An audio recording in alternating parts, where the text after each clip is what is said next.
Aka kanya tuvugana hasohotse inkuru y'agatangaza mu bihugu by'abaturanyi especially muri Uganda, aho Perezida Yoweri Kaguta Museveni yageneye buri mudepite wa Uganda miliyoni 100 z'amashiringi. Perezida wa Uganda Yoweri Kaguta Museveni yageneye buri wese mu bagize inteko nshinga y'amategeko y'icyo gihugu miliyoni 100 z'amashiringi ya Uganda. Abahawe ayo mafaranga ni abo mu ishyaka rya NRMs rya Museveni, abatagira amashyaka babarizwamo ndetse n'abo mu mashyaka atavuga rumwe n'ubutegetsi bwa Uganda nk'uko bamwe muri bo babyemeje.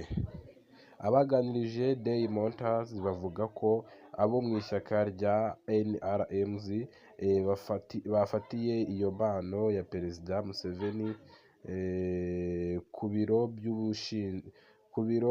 by'ushinzwe guhuza gahunda za guverinoma y'inteko biri ku nteko inshinga y'amategeko ya Uganda ku wa 7 Mata 2025, mu gihe abandi bayaherewe mu rugo rwa Perezida w'inteko inshinga amategeko ya Uganda Annette Amango.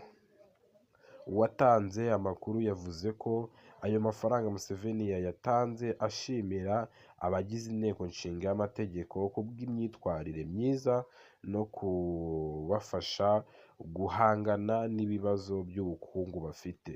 Umuvugizi wungirije w'ibiro bya Perezida muri Uganda Haji Hakufu Kirunda yabajijwe iby'ayo mafaranga ntiyahakana cyangwa ngo yemeze iby'ayo makuru, ndetse n'ubuyobozi bw'inteko inshinga y'amategeko bwitandukanyije nayo. Ni mu gihe umuyobozi mukuru wungirije ushinzwe itumanaho n'inozabubanyi mu nteko nshinga y'amategeko ya Uganda Grace Gidudu nawe yavuze ko atari azi iby'ayo makuru. Ati ni inkuru nshya kuri njye, hari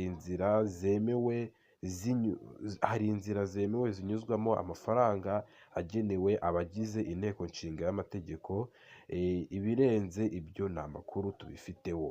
Andi makuru avuga ko ayo mafaranga yatanzwe nyuma y'aho bamwe mu bagize inteko nshinga y'amategeko ya Uganda begereye Perezida Museveni bakamusaba inkunga. Aya mafaranga atanzwe mu gihe guverinoma ya Uganda yemeje iteka rishya rijyanye no gusenya ikigo cya Uganda gishinzwe ibijyanye n'ikawa, Uganda Coffee Development Authority UCDA. Ibyo cyakoraga bikaba inshingano za Minisiteri y'Ubuhinzi n'Ubworozi. Ni umushinga byitezwe ko bamwe mu bagize inteko nshinga y'amategeko ya Uganda batazatora. Nk'umuyobozi mukuru w'amashyaka atavuga rumwe na leta yo mu nteko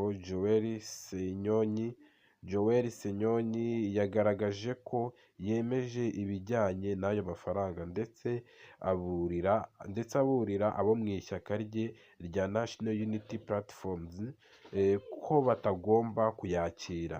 Yagize ati namenye iby'ayo makuru ajyanye n'ibyo guverinoma yakoreye abagize inteko nshinga y'amategeko, cyane cyane ku bo muri NRMs na bamwe batavuga rumwe na leta, hagamijwe kubashimira kubwo kwemeza umushinga w'inteko ujyanye n'ikawa ndetse no kubategurira kwemeza iryo teka rijyanye nayo.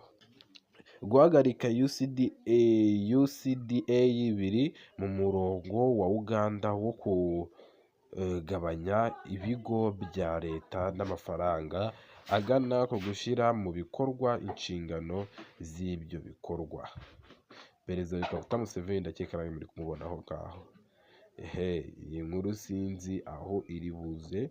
Inkuru yacu ikaba irangiriye aho ngaho, bityo ngusaba na kintu ukora subscribe tukibana mu zindi nkuru nk'izi ngizi.